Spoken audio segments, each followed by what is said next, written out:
Se souvenir de soldats venus de si loin, sauver la France du nazisme.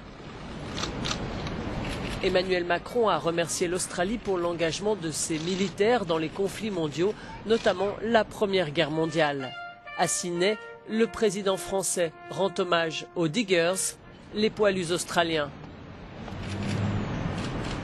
Des décennies après que les Diggers sont partis, après qu'une autre guerre a secoué l'Europe, les enfants de la Somme continuent à jouer au milieu des monuments, des musées, des cimetières, de ces traces innombrables laissées par les soldats australiens qui ont combattu lors des 2 guerres mondiales.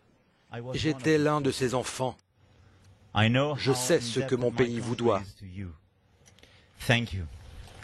Combattre encore côte à côte. En matière d'armement, les 2 pays ont signé plusieurs accords, se promettant un soutien logistique mutuel entre armées.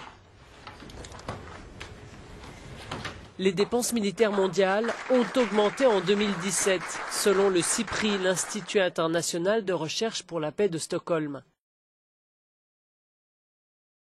Les États-Unis représentent 35% de ces dépenses, la France rétrograde à la 6e place, dépassée par l'Inde.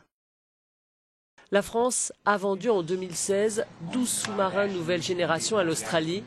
Elle reste le 3e vendeur d'armes au monde, derrière les États-Unis et la Russie.